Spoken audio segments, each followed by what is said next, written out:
something I read on your Facebook, so hopefully it's not too personal. No problem. Man. But what is your beef with Peppa Pig? Peppa Pig's a bully, man. Peppa Pig. No. She is. She goes against our like martial arts na creed. Like she always bullies George, the brother.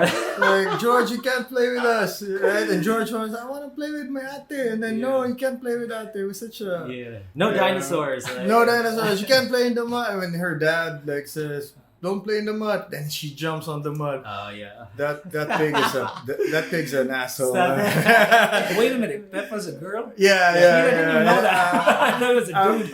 The red dress. My niece, my niece was watching it. Like, Uncle, I want to watch Peppa Pig. Peppa Pig. Like, what's the deal with this pig? So we turned it on Netflix, and free plug for Netflix. But anyway, we turned it on, and it's like, oh man, this girl is a bully. Like she doesn't, like she lost her toy. She had her whole family looking for it. Yeah. The police came. Yeah, she didn't even like. How about you look for it yourself, man? It's such an anti-Filipino culture thing, right? Because when you lose a toy, your mom's gonna say, "Pangita kundi bunalanti ka." Diba? Di na di ka palitan usap. I'm not gonna buy stuff for you again. So. Peppa Pig is a spoiled brat, man. I don't like her.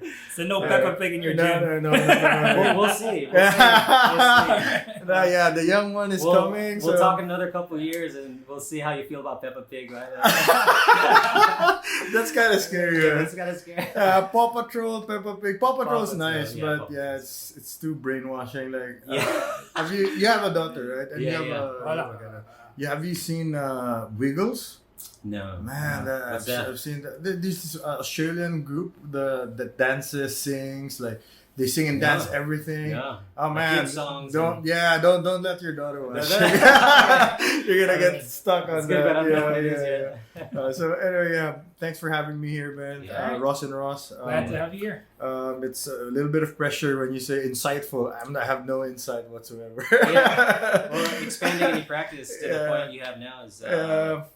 No, but think about it. Ben actually was with me when we trained at RER for, I think, I remember that. 10 years. He ago. was with me. I was with Really? you. I didn't know where it was, so I needed someone to come with me. Nice, These guys might beat me up. Like I remember. Nah, you have your own, man. The first time you arrived here in the Philippines, one of your first questions was, "Take me to the nearest BJJ gym." It's like, you can take like so far. I can take you to the nearest boxing gym, but I don't know any. That was like 10 jiu-jitsu years ago, gyms here. right? Yeah, that was a long time while ago. 2008, 2009 or something like that? For Wow. 10 years ago. It's been a while. Yeah. I remember him walking in the gym.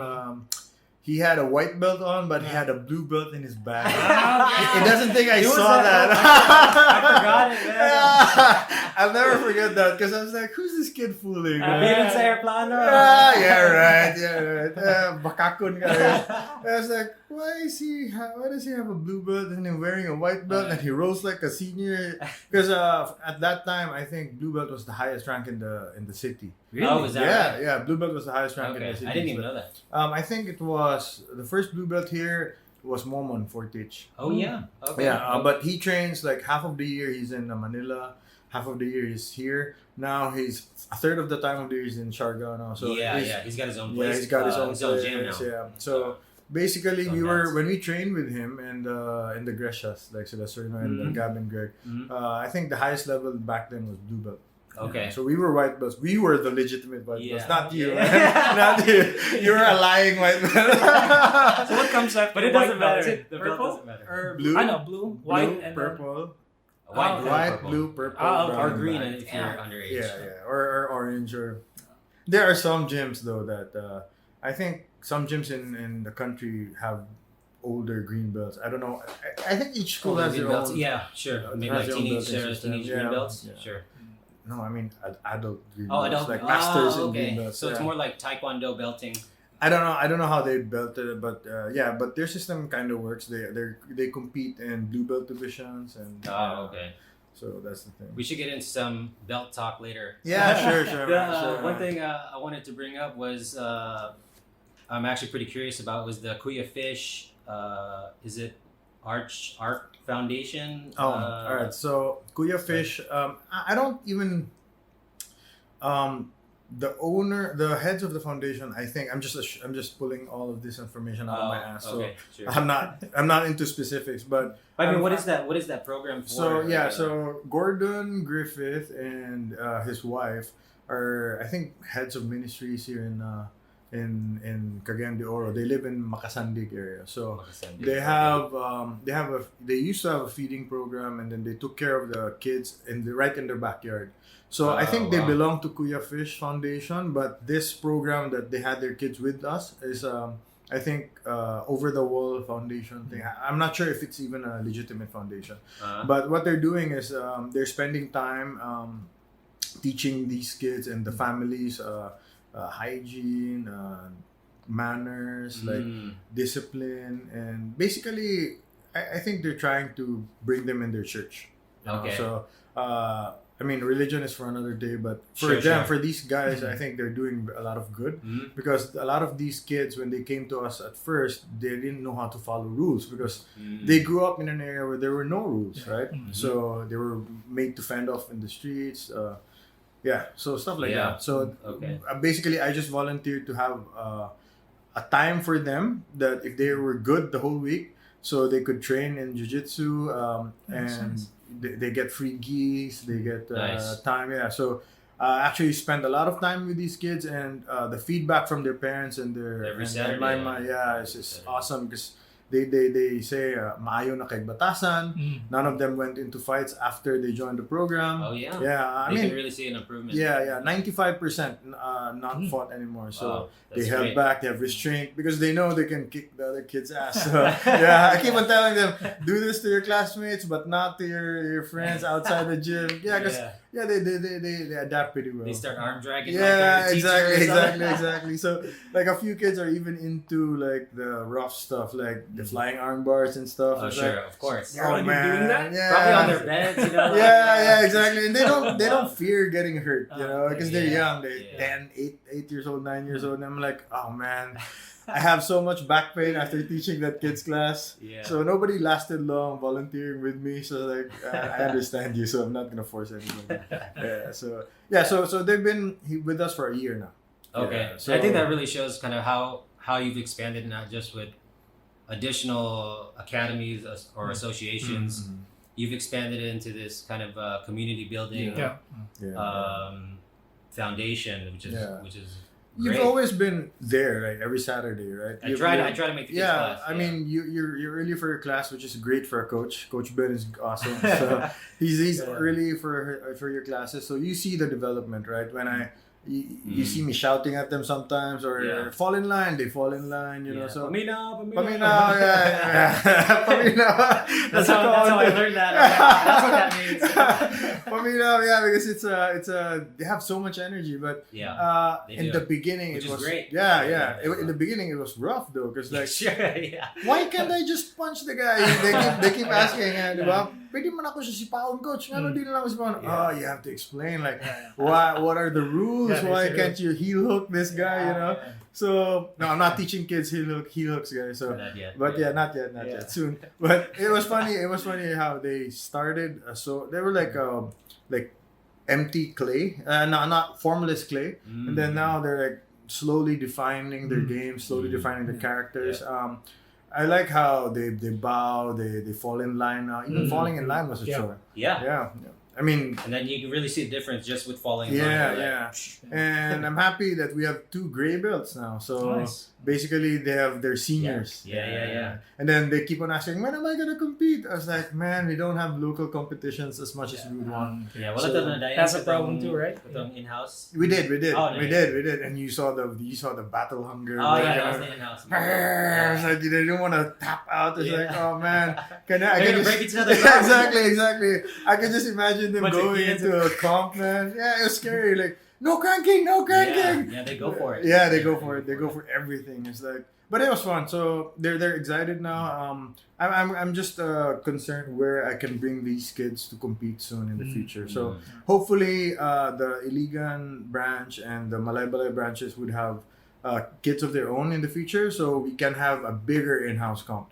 So that'd be nice. That would be nice. That would be great. So Yeah, they need to. It's good that these kids aren't even scared of competing, man. Yeah, Not like they're a bunch of looking forward to adults. it now. Yeah, They're yeah. like, oh, who do I get to choke next? Yeah, exactly. I'm tired Teach of them choking out. this guy. Exactly. Coach, I lost so fast. Can I fight again? But in the adults, you see our guys like, I just lost. Yay! I can eat So now. Not just kidding. Sorry, This guys. is good enough to get a workout. Yeah. Decent one. So now that you brought the practice to even an adolescent level, like how do you explain to the average Kagay-ano what is this practice, and like why maybe they come in, they're just curious, like, oh, nakita na ako sa UFC, Oh, or why Jiu Jitsu, right? Mo na ni? Like, how do you explain to the Man, average you have Kagay-ano? to give the Greasies credit for this because of the UFC. Like, Yeah. it's one of our greatest marketing tool that's not even supposed to be our marketing tool. Yeah. It's like You're still benefiting from yeah, that. we're still benefiting from that. Like we say, kita kag UFC because you can't say grappling. What's grappling? Yeah, sure. Because I don't know if this is accurate, but I think ang mga Bisaya, they call it dumog. Dumog. I'm not sure. Dili ko sure. Yeah, ako po din. So dumog is I don't know. I'm not very good in Bisaya, but I think it means like just go for like a takedown or okay. The balls to the tackle. wall or something. Yeah, I don't know what it means exactly, but I've heard some martial artists call our art dumog. So. But it's hard to explain. Like when you say grappling, what is grappling? So is it with a gi? You have to explain why is there a gi, why is there a kimono. So it's hard to explain all the way back to our Japanese roots where we started from judo and then it broke It's a whole away. history lesson. Exactly, man. It's so hard It's to too explain. much. So it's easier to say UFC. Yeah. So you just have It's to like say, wresling, like with some clothes or something. wrestling, but there's submissions. Yeah, so we're not just pinning people. Right. And then, but when they attend the class, like the first 3 classes and all our branches are always free. So when First they three attend, classes. first Okay. 3 classes. So when Nice. they attend our classes, the reason for that was it's such a hard art to explain and understand in the beginning. So I wanted people to have like a free intro where they're not committed to spending a lot of money. You don't have to buy a gi. You don't have to buy a gi yet. You just come in, understand. On their first days, usually we explain to them what happens and what's all this about. And after the 3rd day, usually the people who have like this, I'm not gonna say violent side, but sadistic side, where I just explain like you just have to act like you're killing the other person. You know? It simplifies. Just kill him. Kill the person, like choke him. Yeah, choke him to death. Choke him to death or break a limb. Oh, okay. Yeah. See, I get it now. Yeah. See, so it's easier to explain it that way. You know? Rather than explain, the art is so.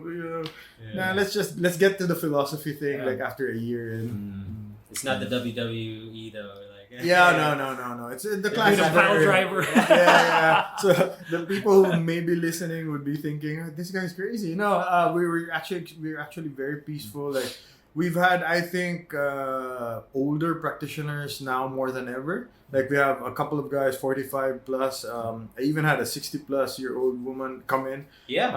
But I think she hurt herself playing volleyball, so she couldn't come back.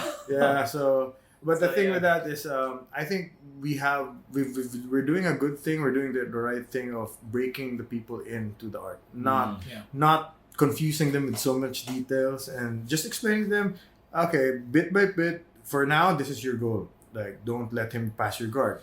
Have your legs in between you and him at all times. So I every time I explain to newbies, it's like they have many goals that they can work towards, so that they don't have to confuse themselves. What ifs with the so many what ifs. So many. Right? Yeah, exactly. Your head will explode. Yeah, exactly. So if the lesson is mount, so try to stay in mount. Do your best. So some of them they develop this instinct like natural movers, like natural movement, natural mobility. People with natural mobility. So they develop that. And some are cerebral. They always memorize what happens to them. Like, I got turned over. What happened there? And then stuff like that. So, yeah. So we don't actually bombard people with explanations. I've come to a point where if somebody asks me about jiu-jitsu, I tell them, just come to the gym, try out the class, and I'll explain there. Yeah. Okay. Maybe in like, how do you feel like it's affected your personal life? Like, do you feel like there's practices you take from jiu-jitsu that apply to your life, or is it Oh, totally so much, separate man. from your So much. your personal life? Yeah. So my my field is actually organizational development, right? So part of it is a lot about communicating properly and just having the overall discipline to work towards something, to work towards your goal. So in jiu-jitsu, the ang pinaka important nga ako natunan is really not giving up. Not giving up. Not giving up. So, like, you've been practicing for almost as long as I have. It's like you're not gonna enjoy jiu-jitsu if you have a defeatist mentality, right? So it's the same thing with all other endeavors in life. So in everything, like in teaching, in my professional life, in business, if you give up fast and if you don't fight, you're not gonna enjoy what you're really up against or what you're really experiencing. But also in jiu-jitsu, the fight isn't just about fighting; it's about fighting intelligently, right? So you have to bring that same mindset into business, into life, and in practice. So personally, it changed me, man. I think you saw me at 240 pounds, I think. Yeah, you were 240 at that time? Yeah, 240 because you were complaining about your knees. Yeah. Because I was a competitive basketball player, right? So I played a lot, but when I went, I remember him having issue. You play on cement? Yeah, it's like that in the Philippines. I'm sorry. Filipinas, mga good events. We don't have wooden floors. Wooden floor is a luxury. Yeah, exactly. So, mura siyang na-culture shock. So the thing with basketball, I was a competitive player, and then I went to law school, grew up so big because we quote unquote studied, but we just drank. I just drank, not studied. But so I wasted my time and then played a lot of basketball, ruined my knees, so I had to find a sport that was gentle. So jiu-jitsu was advertised to me as like a gentle art. Yeah, gentle art. So it was my classmate from high school who invited me over, and it's like, yeah, come on, try a class. I think he had the intention of just beating me up. Yeah. So, but the thing with the art is like, it's so fun. Like even if you get beat up, it's still fine. Definitely. Yeah, so I was 240 back then, and then I think when we met, I was like a little bit under 240, like 230, 220. Because you had been injured. No, I was dieting now. Oh, you were dieting. Because what made me change was I hated losing to like Gab and Greg. Gab and Greg were lightweights. I mean, lighter than lightweights, and then they were beating me up, and then we had Alfern, a smaller guy. Alfern, Alex, and then this was the first batch. So I think Brian was there also. So I was getting beat up by younger guys lighter than me. Yeah. And I was like, man, I don't want to have this. And then I didn't. My main philosophy, I think I read this in Forrest Griffin's one of Forrest Griffin's interviews. Is like, I want to be in top condition so that the body is not the excuse when I lost, right? Okay, so that basically gave me a fire that I can't lose because I'm fat. I can't lose because I'm out of shape. If I were to lose, it would be because I mentally lost or I lost to technique. So not the body, because the body you can control. Right? It's the easiest part to control. Definitely. So it changed a lot. Yeah, what's interesting though is that from your perspective, from you guys especially, because you're watching the sport or the discipline grow in the city, because we all know Philippines is like a boxing nation, right? I mean, I grew up with boxing myself, so I think how can you grow this sport or discipline in the city, specifically in Cagayan? What are the steps that you guys are taking right now so you can it will reach a broader audience maybe in the future? So it was funny because when we started the team, we were like 3 people. So 3 people. We were training. You've been there, right? To see you. We were in the Capital University's martial arts room. It was for karate. Your uncle was there. I think your uncle. So basically the room was for karate, but then I was like, man, we gotta train, because at that time you used to train there. So I know I think he has a chapter there in First Karate. So it was basically for karate. So me and the guys, Alfern was getting off of work from BPO, so he had to leave like his only available time was 7 a.m. or 6:30 a.m. Wow. And Jing, I had to pick up sometimes from his house in Kugman just to have a training partner. It was crazy. It was crazy. Wow. So we were training 6:30 a.m. and then we were trying to look for an affiliation because of the belts, like how to progress in this art. Like a lot of people in Manila, in Cebu know more than us, so we wanted to know more. But we didn't want to stop training at the same time. So the idea was to keep training, look for somebody to teach us more, and then find a way to grow our art. So then this Jibong's crew, the Muay Thai group, I think they're the Muay Thai Association of the Philippines members here in Cagayan de Oro. Okay. Yeah, so they were interested in learning a little bit because they had an upcoming Muay Thai fight. They wanted to cross train. I don't know why, Jibong, he's crazy. So I don't know why he would want to train Jiu-Jitsu while training this guy for a Muay Thai fight. So so they joined the team. So then we were 6 at 6:30 in the morning. It was funny because we were training inside the school campus, tapok na, and then there were these rough-looking guys waiting in the lobby. It's like, I don't even know how the guards let them in because Jibong's face is questionable, like bald and with a beard and like had this far look. You know how he is, right? Yeah. So anyway, so we went up and then we just trained for a couple of months, and then Coach Ali, our professor, basically, I think he saw the potential of us having a team here in Cagayan de Oro. So when he visited Cagayan de Oro, he promoted me to blue belt and then told me that I could have a class. Right, we have a class here. So being my background as an organizational developer, I had to plan out strategically how to grow. So part of it was the fees for the classes had to be minimal. You can't overprice yourself because not a lot of people won't be training. You want to have a community that they can run to and be welcome. So we changed a little bit the imaging, right? We didn't focus on being badasses, because that's not supposed to be the way of the art. It's the gentle art. So we had to show that it was for everybody. So then we were not just be a bunch of bullies. I mean. Yeah. You want to try this? It's like I can choke anybody out. It's crazy, man. Yeah, because a lot of guys market the art that way. We're badasses. Like, That's probably unavoidable. We don't want to market ourselves that way. So you're gonna gain enemies that way, man. Enemies that would want to kick your ass, not join you.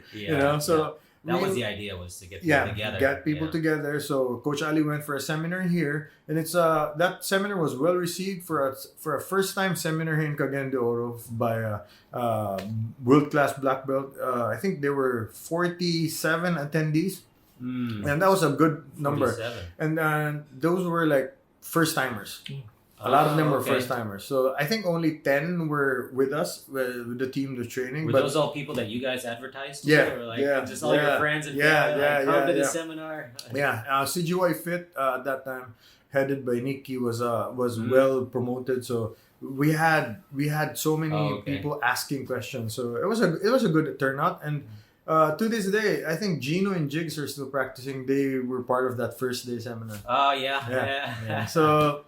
we marketed it that way. So now the team was left to us to grow. So we basically just tried to compete to get our name out, compete and train and try our best to be really technical because we didn't want to stay where we are. I think that's the common thing with the team. It's like everybody wants to improve every day. Yeah, and now you got a head coach. Manila. Yeah, exactly. So he's competing. So exactly. You guys are competing. We were competing. So they saw like, oh, coach is competing. He's upgrading. So everybody has to upgrade. So I think that's the way. I mean, so we led by example, and then we tried to have an open mind. You'll notice it in our gyms, right? Nobody is an asshole about like I know more than you. Nobody's greedy with technique, greedy with advice. I think we overshare sometimes, like micromanaging the team sometimes, but overall it's a good learning atmosphere. So that's what I think made the art grow, because I'm sorry, I'm talking too long. No worries. So one good sign for a good team is like you have a lot of women who feel safe and who feel like they're not like they have a good training atmosphere, and I think we've achieved that with our team. Yeah, the females. So they're always a good sign because when they feel welcome, it means they have a good environment. So when part of the marketing is also when people see our females compete. We're empowering women, children, old people, especially the old people because we belong there now.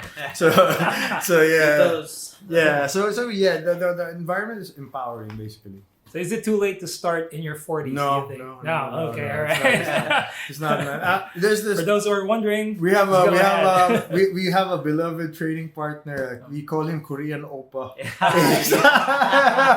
Ben knows what I'm talking about, man. Yeah. He's a Korean, 48-year-old Korean guy. Badass, yeah. He's a badass dude. He trains like almost every day. And he trains in Korean wrestling and judo, and then went to Jiu Jitsu. Nice. In his first year, in his 40s, in his first year, he got so confused why we all sat down.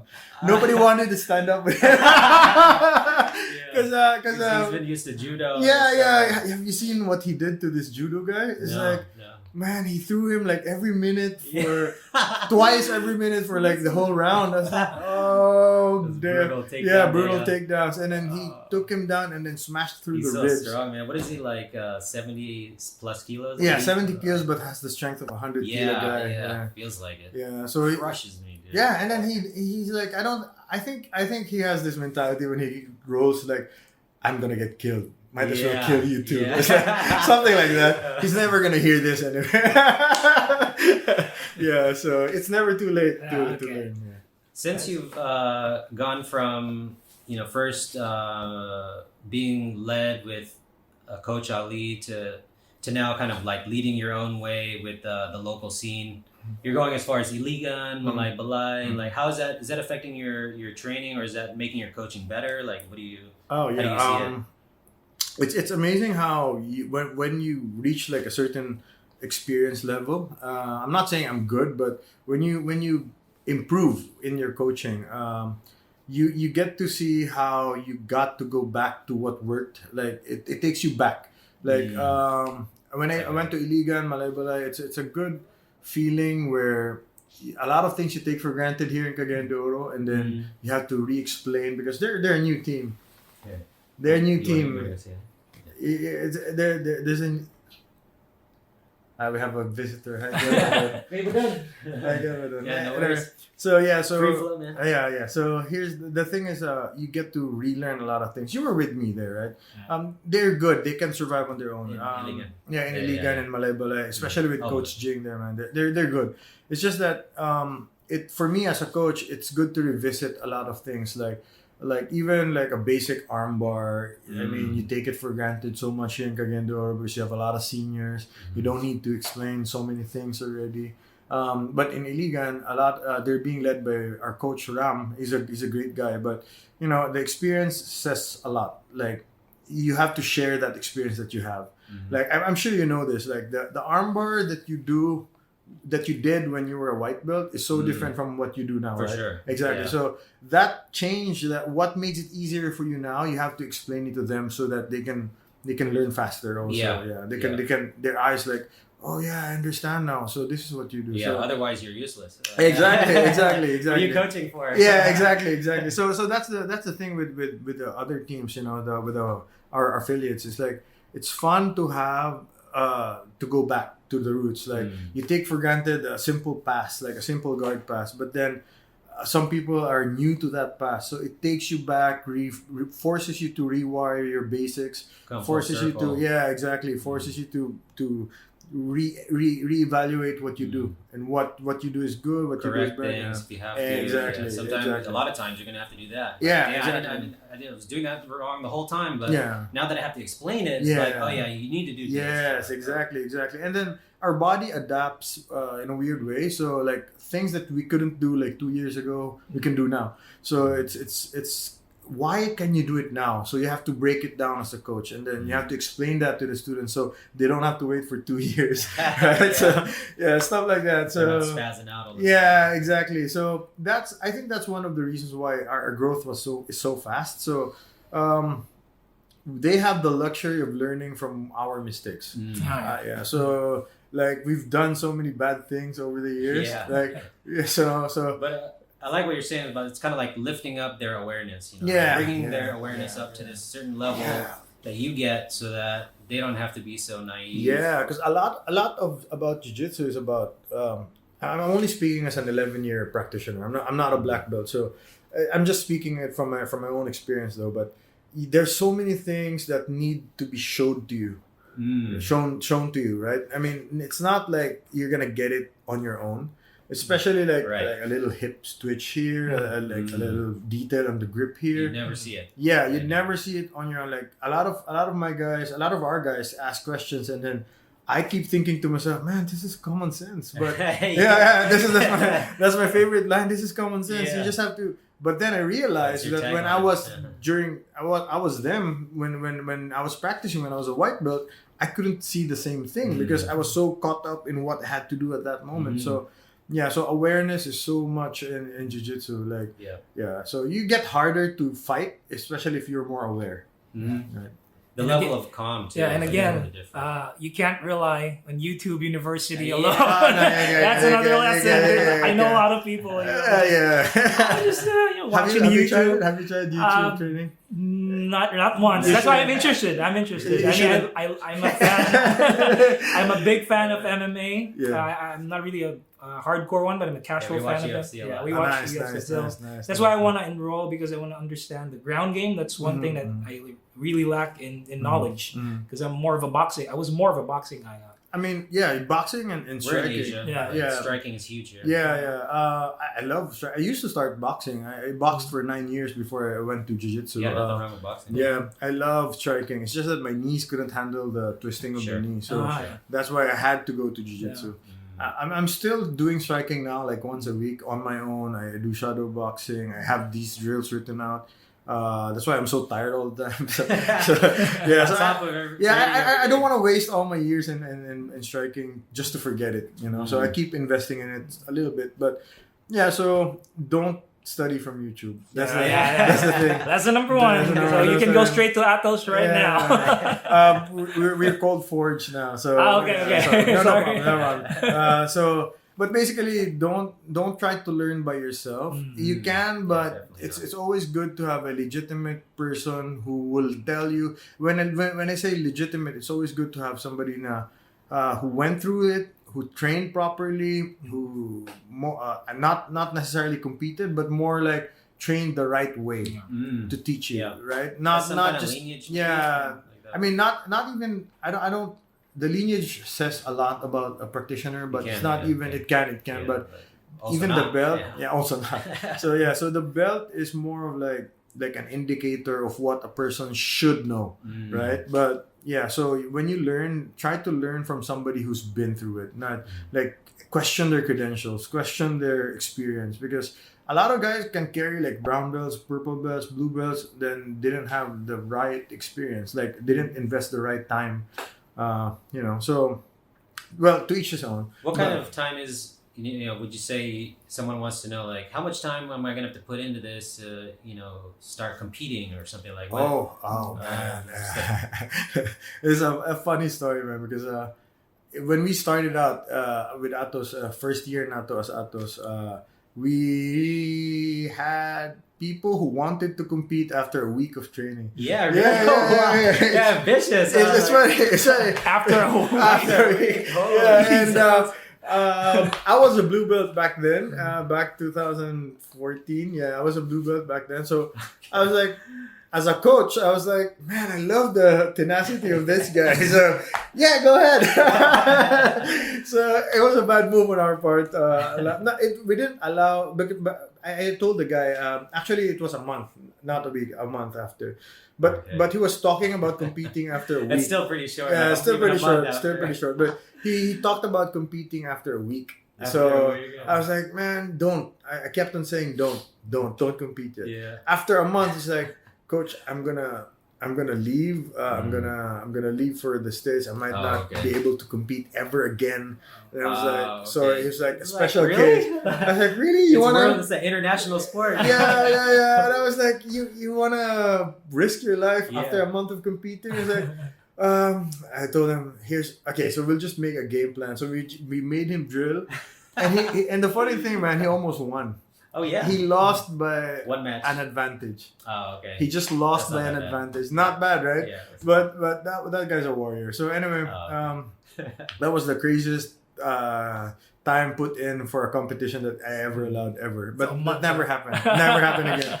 After that, that's the last one. Right? Last one. So normally I would suggest to people like it's not really a matter of time, but it's a matter of depends on the learner. So really depends on the person. Like if he has sufficient defense and offense that can maybe give another white belt a run for their money, like a more experienced white belt, and then it takes only like a couple of months to refine them. So most of the time it takes 6 to 8 months. 6 to 8 months to start competing. Yeah, start competing. I mean, a white belt level. I mean, just keep the expectations realistic. You know? Yeah. For those people who are maybe worried about like getting injured or something, like what do you normally tell those kind of people? Oh man, when we were young, we just went balls to the wall. We don't have mats. We only have like tarpaulin for mats. Let's go. Now it's that's we, my elbow that moves exactly. So now we take care of. We have so many recovery techniques, like we have recovery professionals in our team.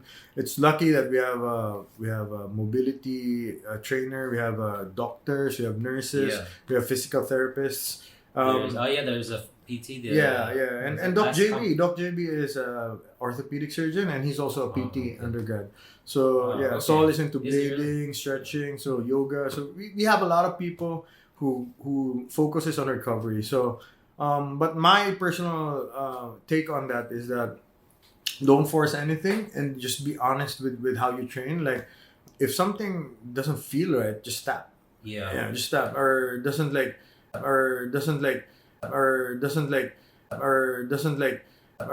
very professionals in our team.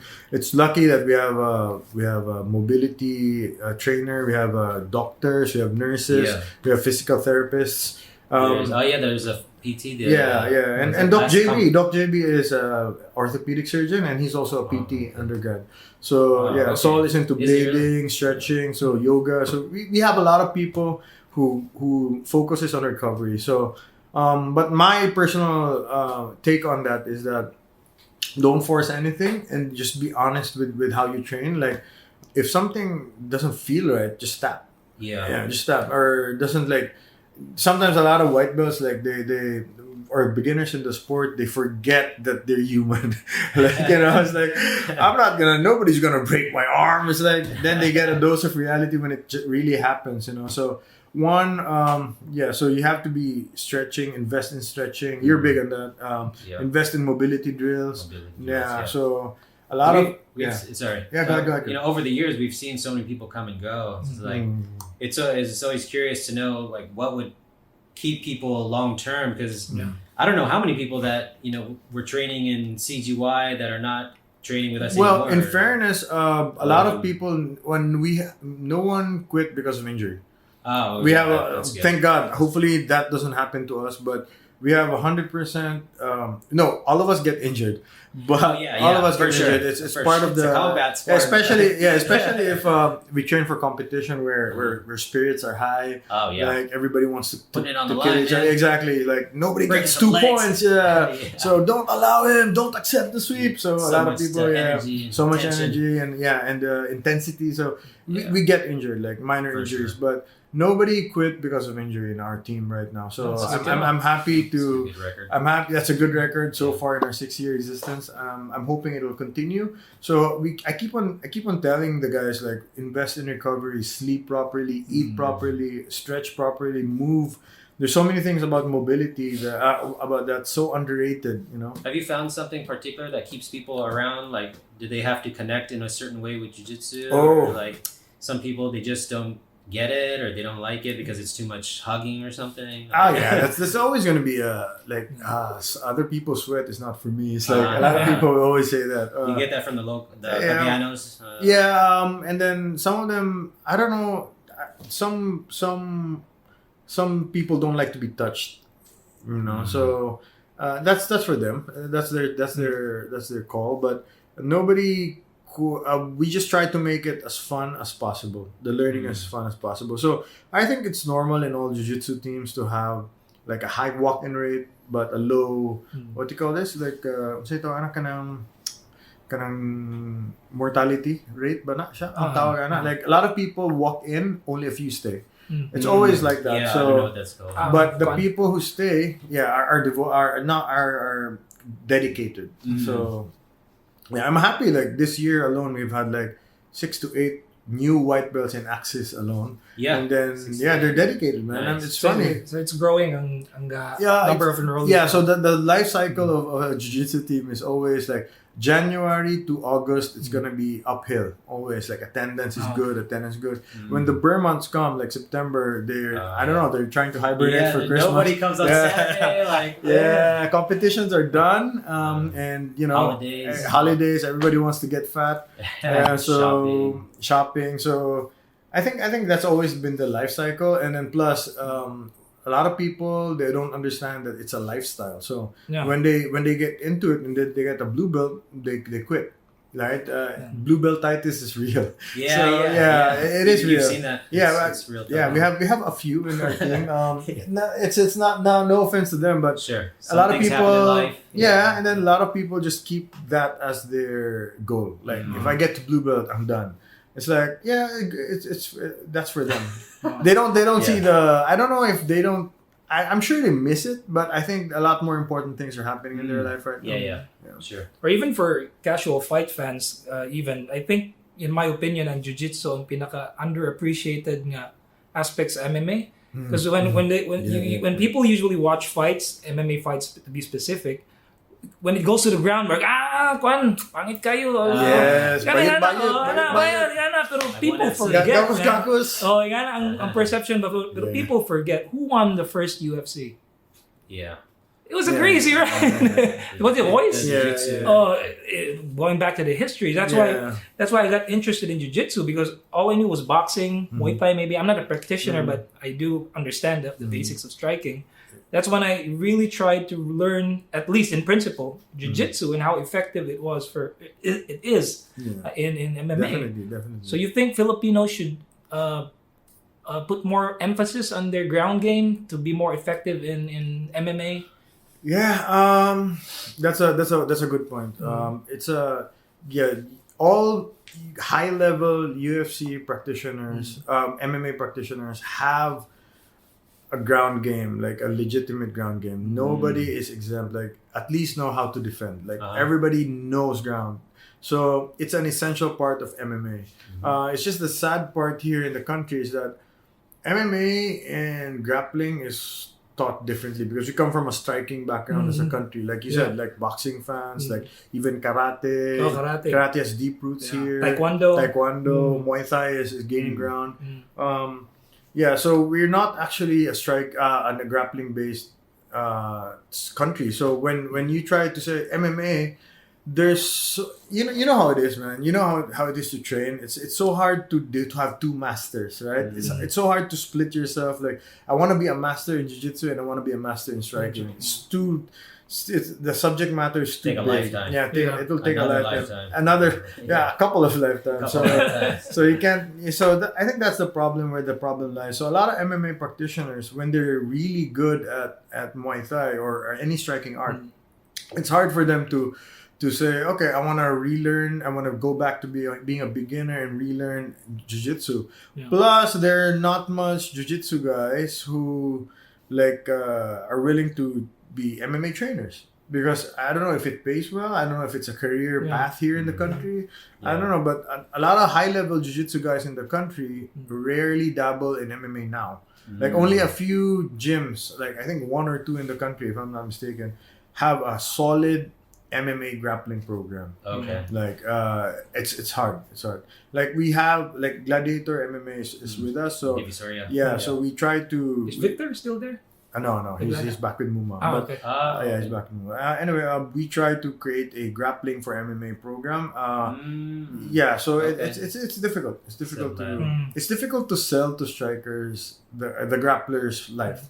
You know, because they're so good already at striking. Yeah. A lot of it has to do with mentality. Get choked. Yeah, and the cost, man, and the cost. Like there are almost all jiu-jitsu schools are too expensive for fighters to just come and learn. So we have a few MMA practitioners in the team. So that's the great thing about this team. Like if somebody needs help with their grappling game and their MMA grappling, we're here to help them out. So yeah. So how far are we, do you think, in terms of having that Manny Pacquiao in Jiu-Jitsu or MMA? Oh man, we have a lot of great grapplers. Like we have world champions. We have Meggy, we have Eros, we have out of Manila.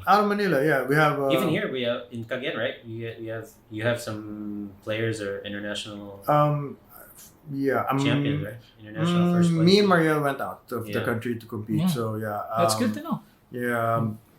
Yeah, I don't wanna talk about winning overseas, but it's like let's look at the next competition. I don't want to talk about how we won, but we did win outside. Okay. So we won in Taiwan. Mariel won in I think she had 3 golds in Taiwan. Nice. Yeah, and Gi. Yeah, so I had Taiwan, I had Japan, I had stuff like that. But anyway.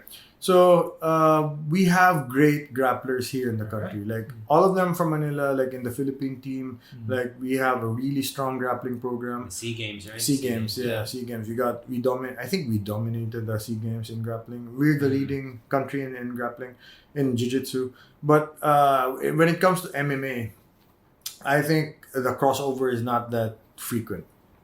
So Jiu-Jitsu MMA here. Jiu-Jitsu MMA. So it's difficult to like have a pure grappler in MMA here in the country. Like you see the Damien Mayas of UFC, right? Yeah. A lot of grapplers. Damien Maya, like sila Ben Askren is a wrestler. Like Michael Chiesa. A lot of guys grapple to win. Yeah. I don't think you're gonna see that in Filipino MMA. Anytime soon. Not yet. Maybe eventually. Who knows, right? It always starts somewhere. Because it's still so young. No, it's still so striking based. Still so striking based. I mean, Jiu-Jitsu is still very young. Yeah, Jiu-Jitsu. Not really, man. Jiu-Jitsu is old here in the country. Like, is it? I think 20 years. Oh, okay. Yeah. It's just that the crossover, I think, just didn't really happen. I don't know. I don't know what happened. Maybe in Manila they can answer you guys, but I don't know. A lot of MMA teams in Manila started MMA and then Jiu-Jitsu. Jiu-Jitsu was the background, but then I think Jiu-Jitsu as a sport is more safe and you can practice it longer, so I think it gained more popularity than MMA. And I think the overall, this is all just my opinion, maybe overall crowd or environment. So it's different. Like when you walk into an MMA gym, it's like, I'm an MMA fighter, you know. Yeah. It's difficult. Like I train Jiu-Jitsu. I have that misconception, like when you say and I'm an MMA fighter, there are a lot of nice guys. It doesn't have that, you know. It's not. They sound badass. Very sexy. It's just the MMA guys just sound badass. So when you say I'm an MMA fighter, it's like gahi. So I think that's the So in terms of like a career, like if there's aspiring teachers and they want to do something locally here in Cagayan, is that a viable career to be a jiu-jitsu instructor here? Oh yeah. Let's say you're from Manila and you've been training there for a while. You want to transfer here or or someone that's upcoming, like one of your students are like, man, I could do this. I want to make the career. We've had the one good thing about about the profits and about the income.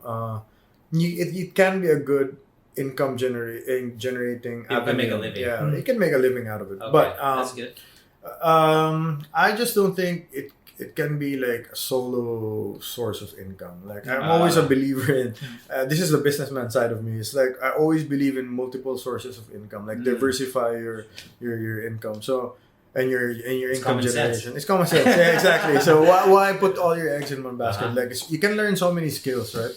But if you want to be a full-time coach here in Cagayan de Oro, I think you can make money. Like the great thing about our team here is that whatever we earn as a team, we put back to the team. Like in the branches that I handle, we put it back so we can have money for competitors, we can have money for coaches, for basically developing the talent. Because I think for the first 10 years of our existence, that's gonna have to be the priority, right? To build the talent. So you can't build talent without money. So that was the business strategy that I had. Okay. But for any person to just want to coach and earn, you can. But I don't know if the market is that big right now, especially with the current teams in place. Would it make more sense like to teach from like one gym to another, or would the person have to open up their own place basically to really make a decent living? Or private seminars, like how would I haven't thought about that much yet, but we have a couple of like the current setup now, right? Is we rent out or we rent spaces in gyms to have classes there. So I'm not sure if having a whole gym by ourselves would be financially smart. Or for a person to just open up his own gym. I don't know, maybe.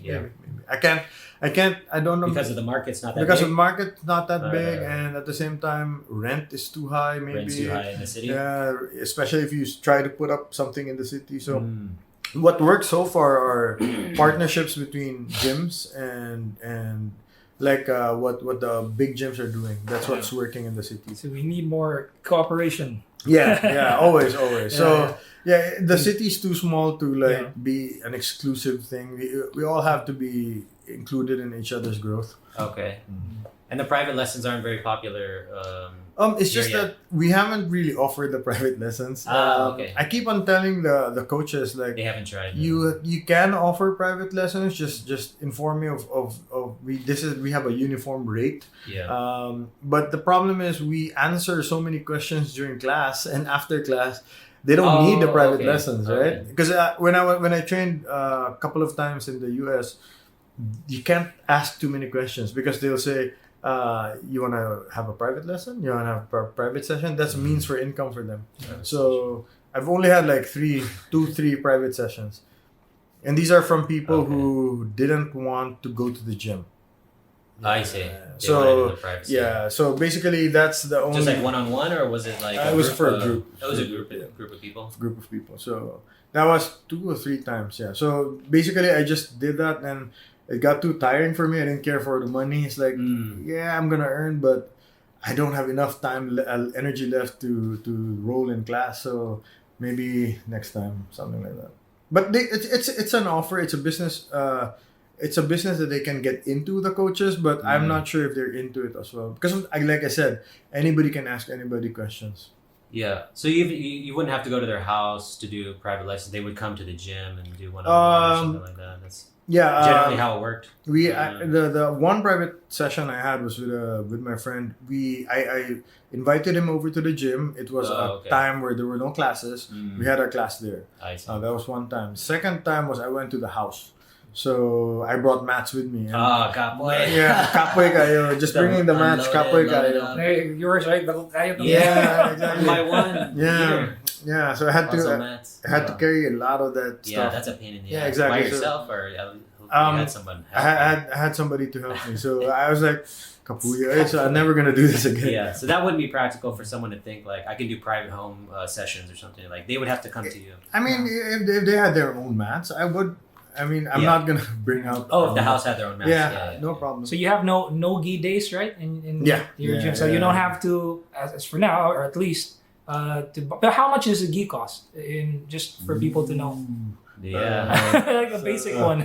Yeah, if you're like a simple guy who just wants to have a training gi, I think you can get one as cheap as 2,000 pesos. Yeah, but that's the Pakistani brands. No, I think it's the brands in Manila where they make you one. Like 2,000, 2,500, 3,000. Those are 2,000 to 3,000. That's the tailor-made ones. Okay. But if you want a basic starter gi, I think it's gonna be around 4,000 and up. 4,000. Yeah. Okay. Starter gi. But you can still learn without the gi. I mean, yeah, of course, just of course. the basics. But if you're gonna buy a gi, buy a dark arts. Alright, there you go, dark arts. Thanks to my sponsor. Thanks to our sponsor, dark arts. Yeah, buy dark arts. They have the best gigs. They're good-looking people. Sorry, man. I don't know if I'm allowed to No, plug go it. ahead. Yeah, plug away. Yeah. So Go ahead, just dark That's arts. good that you as a coach / athlete, you get sponsored. Yeah, Get some man. local- Because I definitely want to know. I mean, you were looking for a gi when you first came here, right? Sure, You already sure, had sure. one, but Yeah. you were thinking about buying Ben's one. due for a new gi. Alright. Ben's due for a new gi. Overdue. Yeah, he's just cheap. He's gonna wait for it to rot before he buys something. Yeah. I remember. I remember his pants just ripping, and then his other gi. I said, "Man, this guy needs to buy a new one." And it's not that he can't afford it. Yeah, but so it's good that I mean the dark arts thing was like a surprise for me.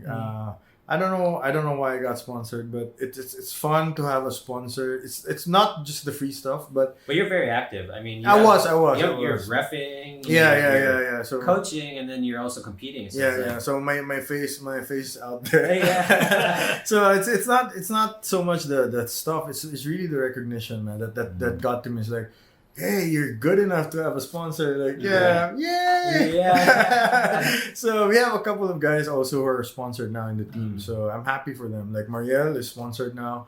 Ram is also sponsored. Also by Dark Arts. Also by Dark Arts. Yeah. Nice. So they're awesome, and they're giving local athletes a chance. That's awesome. Yeah. They like pay their competition fees. Or something like that? They give free I mean, if stuff. you can say. Free stuff. Yeah. Free Okay. stuff. I don't. Yeah. So Fee or something like it's that. it's different for the sponsorship package is different for every athlete. Oh, okay. So yeah. Sila So lang magsabot. yeah. So it's good. It's also great because it's funny how when we were starting to gain momentum as a team and me as a competitor, it was also the time when Dark Arts came out with their products, and right now they outfitted the Philippine team. Oh yeah. They did, Wow. yeah. So they're For slowly the SEA Games or becoming, something? yeah, for the SEA Games. Oh wow. So they're slowly becoming one of the best gi brands in the country. Nice. Yeah, so it's a guy from Cebu who's doing it, Christian. Oh, So, okay. yeah. So it's Jiu-Jitsu is awesome. in the SEA Games already? Yeah. Oh, okay. Yeah. It's gonna be in the Olympics soon. Wow. It's gonna be in the Olympics. Yeah, soon. is that really gonna happen? That's not. I think so, man. I think so. I think they're Concerning how big Yeah. the sport is right now, it should be. yeah. I think the Middle Eastern sport federations are really pushing it. Oh, okay. For the SEA Games. For the Olympics. Oh, for the Olympics. For the yeah, Olympics, yeah. For the Olympics. And it's good to know that there's a local scene that's really prospering right now. Yeah, because yeah. we're confident in the future it would help the next generation to compete in that Yeah. sport that's really growing on a global. Yeah. Just Yeah. the Right now. just the time I've been Yeah. here, when we first started at CGY, you could barely find people to train. Yeah. with. Yeah. And now there you can train Uptown, DB Soria, Kogon. Yeah. Yeah, because I remember that Yeah. going back to in the beginning when you arrived here, I remember Yeah. you guys were just in this garage, Yeah. and now you're competing. Yeah. You're competing internationally. So. Yeah. It's a fun time to think about. Like, I remember when we were in CGY, it's like 4 people show up, and like, yeah. I know. Awesome, man. It's like, where's everybody? Debo This Corral. is everybody. It's like 12 people was a I know. lot Yeah. during that time, right? So Yeah, definitely. yeah, full house. We have Yeah. this Facebook caption like full house. We had 12 people looking happy and shit. And now it's like 12 people Barely is a in that regular space, day. like, Yeah. always crowded. Yeah, man. It's like you've been to our first team training, right? In Uptown. In Uptown, Oh, right? dude, that's Yeah, it's crazy, that's man. crazy. There were almost 60 people on the mats, wow, and no space. no space, and the mats were just made for like 20 people. Yeah. So we had to like Shark Tank everybody. Yeah. So it's a That fun was- time, that was and fun. there's so many people absent still. Like there's a bunch of guys from Balay who didn't make it, bunch of people from Iligan who didn't make it. So many There was many people. plenty more. Plenty Yeah, more on too. top. Yeah. So I'm thinking maybe on our next General Assembly sometime later this year, we're gonna have a place where we're gonna rent out the place so that we can have all our mats just lay down and have just this one big roll fest, you know, Oh, you mean for a day or for a day. Oh, okay. Yeah, because that we had like 3 hours there, but nobody had enough mat time because of the so many people, right? Mm. Coach Jing and Coach Jeff were like sneaking in rolls, like Yeah. Jumping in line. the agreement was like, wait your turn, Yeah. and then these guys were like jumping in. It's like, what? I did that a few times. Coach's privilege. Yeah. Nobody else is going. Yeah. So it was fun. So the you can train anywhere now. Like it's awesome. It's awesome. So you can train up, Morning down, and morning afternoon and afternoon. night. And the great thing with the team is just message anybody on the team to say like, do you have open mats? They're gonna be happy to group up some guys. Like this morning, I think they had an open mats. Like they were like eight guys during open mats. Right? So it's like the open mats before. The open mats like 2-3 people like beating each other up. So it was fun though because when we were growing, we were also helped out a lot by Coach Momon. So Momon was so he was he was one of our favorite open mat guys. Like you, Momon, and Dranil, and then Alpha and Jing. So it was fun because he always showed up during open mats. So it was fun. It was a fun time. We learned a lot from him also. And how's your coaching changed now that you've been with the kids for, you said, over a year now? I'm more cranky now. You're more I almost had to go to court.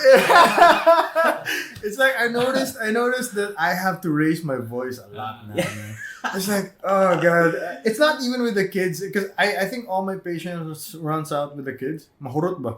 And then when I go to the adults classes, I'm like, if you don't get it, it's like, if you don't get this move, come on, man. I've been showing this. I've shown this 4 times. I have this. The 12-year-old got it. Exactly. An 11-year-old girl who's thin as got the move like in one go, and then so I got more cranky now, but it's like I have less patience for guys who don't do reps. Because we did our reps. Like you were there during our competition series. Like we no matter how high a belt you had, no matter how low a belt you have, like you had to drill, you had to work, right? So it pisses me off if I see a student who doesn't do their drills, who doesn't do their reps. Like I tell them 20 reps and then they just go 5 and then I got it. And then it's like, man, it pisses me off. So because that's some quality time for exactly. And then you're wasting your partner's time. So I'm like, so I'm like, oh man.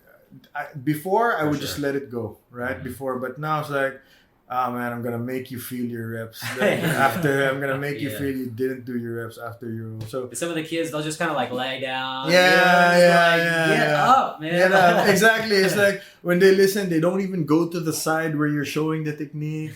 So I hate that. Exactly. It's like I especially with students who don't just give up. So it's like I don't want to do it. He's stronger. He's like, no man. I mean, just continue to fight. That's I got definitely more cranky now as a coach. But what improved was my understanding of the movements and the techniques. Like I believe like I have a coach. I have a group where I talk with some other coaches, and we were coaching. Some of them coaches were coaching since blue belt like me. It's funny how we talk about how we get the moves now as a brown belt, like as brown belts. So like we talk about how easy it is to understand technique now and movement and why it didn't work, why it's working. But I don't know what more if we become black belts, right? In the future, is like what level of understanding would that be, right? Exactly. So now as a brown belt, I see the small things like, man, I didn't see this before. So that's the difference between me and now and me before.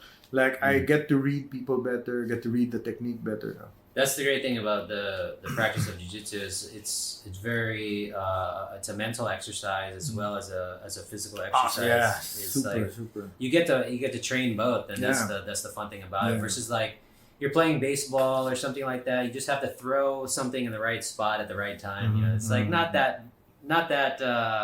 I see you hate baseball. Right? I used to play it. Oh, okay. So you can't hate on it. Simple. You can't hate on it. But you were pretty good. I remember watching you play in Mantika. But compared to jiu-jitsu, I was like, I wish I was doing this the whole time I was playing baseball. I was like, I could have been doing this. Like, right? I mean, if you started earlier. Which is why it's great to see the kids, and I like to be there and get to see how the kids' games develop. It's really fun. Like Tofi's grip game is like he's like slapping. That's my because hands of you. around. That's because of you. The grip Well, I mean, game. he's practicing in your class. No, but like, that's because of you. He's like boss with the grips and yeah. stuff. Sally Mae likes to take the bag Yeah. and like choke people. Yeah. It's fun how Kids these go kids for it. and they have better takedowns than the adults. Yeah. Yeah, I said it. They go for it. They go for it. They're Yeah. not scared. They have better single legs, double legs, and trips than the adults. I'm sorry, guys, but they do. So Can you imagine when when Helke gets to be 18, 20? He's gonna oh be a man, beast, he's gonna be a He keeps stud. going. Yeah, He's like, what's Helke's age right now? He's like in second grade or 13, something. 12, Yeah, something like that. Yeah, it's crazy, What grade man. is that? Him and Tofi, our two gray belts, Tofi and Helke, they're like killers, man. And Yeah. I say this with all due respect to their parents. I mean, the parents are so happy with what they see with them. I'm kind of scared. I'm kind of scared because like Helke and Tofi go up against adults, man. Yeah, They do. They go do. up against adults and then They get crushed. They get crushed too, and then they I crush hear us. them as so well. they're like, ah. But the maturity in them is what I like seeing most. Like when they go up against kids who are less skilled and lighter or newer to the sport, you see that they nurture. They see that in their adult counterparts, right? So they kind of beat them up, but with technique. But Sure. at the same time, you see that they care for them. Like I've seen Tofi be so rough before, but when he takes people down now, he takes them down, but he cares them a little bit, so the impact won't be that great. I just saw that the other Saturday. He was like teaching the new kid. Exactly. Yeah, So technique. that's amazing for them. Like they're becoming great teachers at such a young age. Yeah. So I think that's the example we show them. So they don't see us beating up on people like for no reason. Yeah, So, that's a good point. yeah. Yeah. It's a different environment if you're just maybe having like a drill sergeant kind of person. Yeah. You just kind of had to follow. Yeah. You didn't have the opportunity to teach Yeah. as a kid because you just had a drill sergeant as a coach. Yeah, me and Coach Jing was actually big on this because when we were training, when we were we were advancing in the practice, we were just like beat each other up, like Yeah. basically like all out every day, all out. But then we realized like we can't do that to everybody else who's just starting. Like not everybody's a fighter, not everybody has that mentality. So you have to make it welcoming for them to learn. So you have to give them, like I said, baby steps. That's when we learn to become good teachers as well. Yeah. So the beating up part is saved for the competition. The puhada is saved for the competition season. But for every day, it's like no ego rolling. Like I like how we experiment on moves. Like everybody flows. Like even Randy, the unicorn, now flows. You know?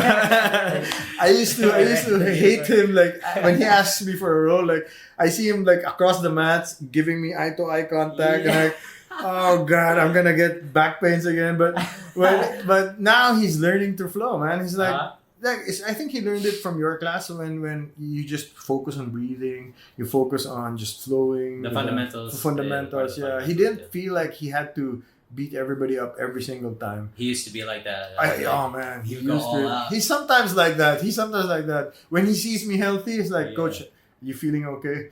Oh God, I know what's gonna happen next. His shots for the takedowns before were just like.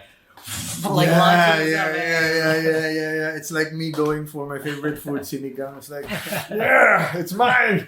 Yeah, so he does that with everybody's legs. So, in terms of the relationship with like the parents that that they bring in their kids, like how kind of do those relationships develop? Is it usually the parent also does jiu-jitsu, or is it sometimes they just bring their kid to jiu-jitsu?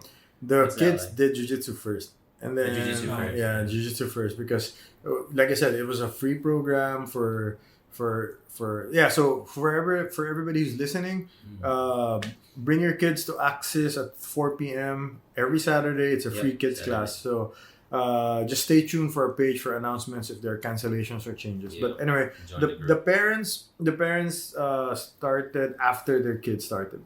After their kids. So kids let's go. They kind of reels them in. Yeah, man. They probably wanted to do it in the first place. Like Sir Jang, Helke's father. Sir Jang is your regular. And he was like, man, I should learn jiu-jitsu too because Helke is becoming such a badass. Yeah. I always thank him, like, thanks for bringing Helke. Keeping Helke dedicated every week. Exactly. And what I like about Helke is like he's just silent. Yeah, he's a silent killer. His dad is like surviving. And like, now his dad is like, Sir Jack is like, kapoy. But it's normal. But he started late. So, but Helki's like, keeps quiet. He's tired. Are you tired? No. Yeah. You're fun? No. He's like a silent killer. Yeah. So it's fun. So kids start, the relationship, a lot of the parents thank me for teaching their kids, but honestly, I this is such a cliche and it sounds so cheesy, but I learned more about myself as a coach when I started teaching the kids. That's when I knew that I love this sport, man, because I do it for free. I do it every Saturday as much as I can without fail. And I keep up with the kids just running around, playing with the hula hoops, playing with the Swiss balls and stuff. Man, it's fun. I realized I really love this sport. I really love this sport. Yeah. I mean, you have your regular duties during the day, and then you have the training at night. And you're still competing. Are you still doing the reffing? Like. Yeah. How do you find time every day to kind of fit it all in? Do you have like a normal routine? The reffing, I just practice it during competition. When I get booked for a reffing gig, I'm thankful for Professor Edison and William of Over Limit Jiu Jitsu for giving me the opportunity to ref overseas and ref locally. So I had experience in international competitions in Cebu and Taiwan for reffing. It's awesome, man, because. You get to understand the sport more than the average practitioner. Like you see it when competitors go at it, their strategies, everything. So it's amazing. It's amazing to see like the emotions running through the minds of the competitors, the moves. You know, you really get to observe the whole. Yeah. You have a referee. You have a front seat, right? But it's also. I think I gained more white hairs reffing than competing. It's stressing out. Yeah, watching your own. Yeah. Because they train. Like imagine they train for months, right? And then the outcome of their fight lies not just on their opponent and themselves, but on you. So it's like, oh man, the pressure. So as a first year ref, I had so many mistakes. Like I'm thankful for the guys who called me out, cursed me on the sidelines. Yeah, they're people making bad calls. I made bad calls or something like that. Yeah, maybe points. Like too long submitting the person, or like I missed a few calls here and there, like a few sweeps, like especially when small guys scramble, like their coach is complaining to you. But I'm thankful I didn't. I kind of got out of it stronger and better because now I think my mistakes, like one or two mistakes a competition, that minor mistakes, and I used to not call delays. Like it's people who stall, because in jiu-jitsu you can't stall, you have to always push the pace. Man, I would be so trigger shy, you know. I'd call the stalling like a minute into the stalling when you should be calling it like 20 seconds in, 15 seconds in for some refs. It shouldn't be too long. They shouldn't stall for too long. Yeah. So a lot of calls, because I was a rookie ref as a purple belt. So sure, you gotta go through that. Yeah, I was like, damn, I had high blood, man. Especially when our students fight. It is stressful. Yeah. It is. To be responsible for the safety. And... two of my worst refing experiences. One was like. Marielle and Judel fought on the same day on the same mats. Oh yeah. On my mats. And I like people in the team know like our competitor women have a special place in my heart, because it's harder to get the women to compete in our team. Right? Is that right? I mean, I don't know in general, because maybe women aren't that. I'm not sure if it's a general thing, but in our team, like women are more shy. Okay. They don't want to compete more than the males. But yeah, so women competitors, like. They're my favorites. So anyway, man, they were competing on our mats, and then they I think Judel lost, Marielle won, but my heart was pounding so much. It's like, damn, these are my favorite students, and then they're fighting for their lives, and like her hair was getting stomped on, you know. It's like And then the other time I was reffing William's match. The head of Over Limit Cebu is like, reffing a friend is so difficult. Oh, okay, you guys so close. So it's difficult. Nice. So you ref Marielle's and Judel's? Marielle's and Judel was one of the worst, man. It's like I saw Judel pouring her heart out, but I think she lost that match. And you would want to coach it at the middle of the fight. It's like, Jude, you just have to move your arm a little bit like this. Yeah, but you can't. It's like, Jude, she's gonna get like a pass right here. Sucks, man. But the reffing game is fun, but I'm not recommending it to everybody. You had an experience reffing, right? Yeah, the roll fest at SM downtown. How was it? It was definitely a high energy, stressful situation. Yeah, to be paying attention to so much detail. That's legs are flying all over the place. Grips are here and there. You can't see everything. You got to run around, look at the other side. Yeah. The worst thing for me is like after reffing like 50, 60, 70, even 100 matches, like there were times when two guys had the same height, same hair type, same gi, like same black gis, and then the only thing separating them would be like this green and yellow belt, right? The one from the tournament. But then that falls off. It's like, good luck. Oh, now you're fucked, coach. It's like I can't see which one is which. It's like it's pretty common in jiu-jitsu, right? Yeah, your gi is just all over the place. Looks like you got raped by a werewolf or something. Exactly. And then they had the same gi, same height. It's like, oh damn. I was like, and there was a point where I was looking at my co-ref's side. It's like, which one is which? And he's like doing this. I don't know. He's like making this gesture. Like, I don't know. It's up to you. It's your time. It's like, oh damn. Oh man, it's so hard. So hard to coach. To ref.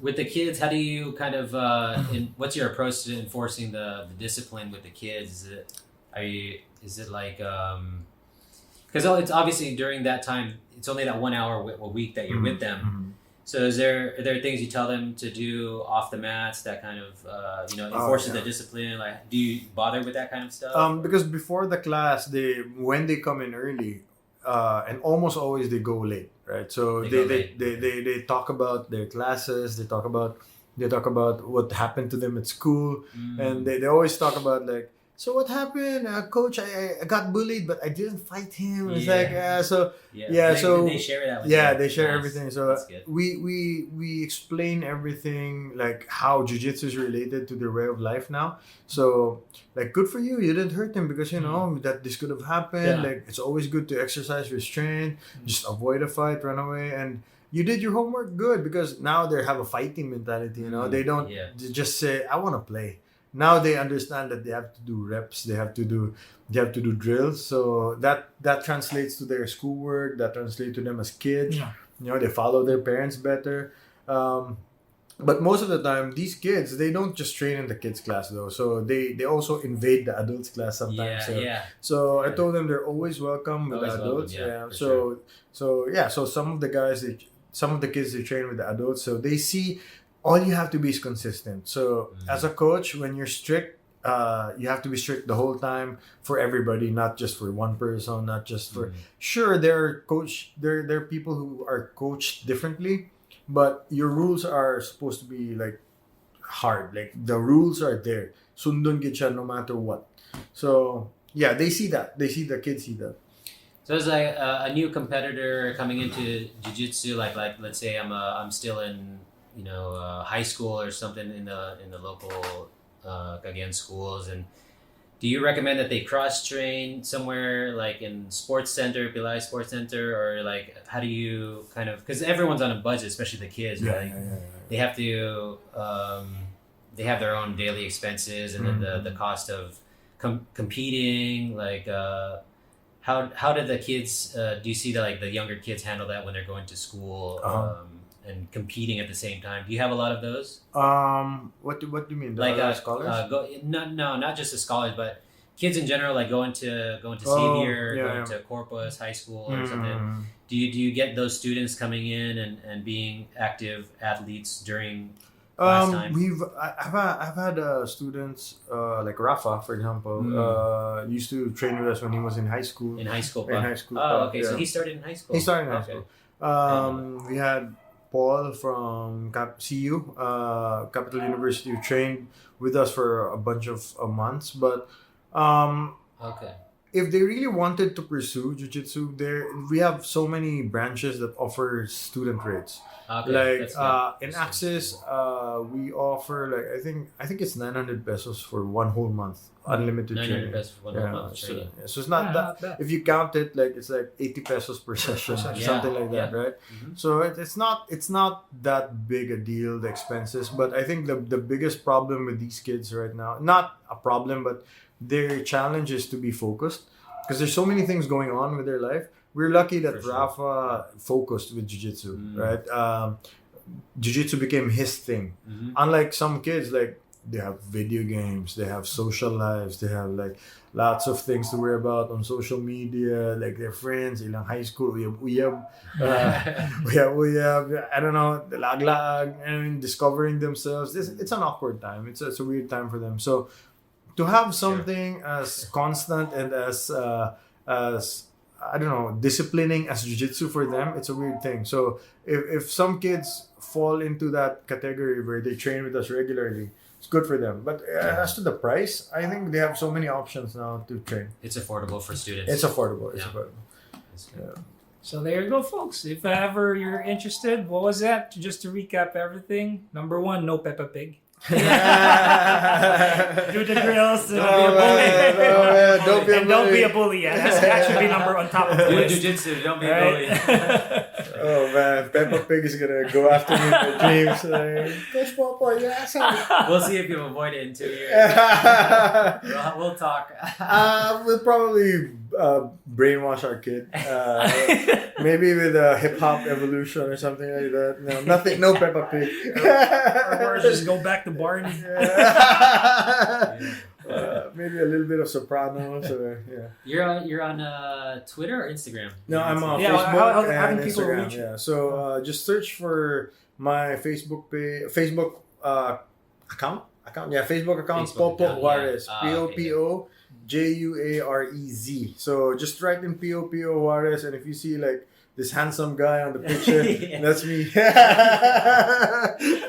Crushing little kids. Yeah, no crushing of little kids. But my cover page is one of our classes in Uptown. Yeah, so my Instagram is I think PCSR Juarez. That's it. So yeah, if you want to train with us, guys, come down in Mindanao. We guarantee we have good coaches and have good training Free atmosphere. trials. Free trials. Free trial, yeah. And you'll see That's- Coach Ben and me, rolling with the kids, smashing each Slapping other. around. Yeah, slapping around. Thanks for Hopefully- your time, man. Yeah, Appreciate it. thank you so much It's for been your time. fun. Yeah, we should do this again. I mean, I didn't even know it was like already Is it more than an an hour. Yeah, Oh, an hour damn, and a yeah. half. You're a busy guy. Yeah. You have so many things that you do we haven't even talked about yet. Yeah, We'll yeah. have to do it again. Yeah, sure. I'm always happy to be here. Yeah. Thank you so much. Hopefully, I Yeah, get to thank join you. you guys next time. Please Yeah. do. Please do. There's a trial classes. Thank you. All right, guys. So thank you for joining us, Thank and you, guys. You need see you again in Kita Kits. It's father time.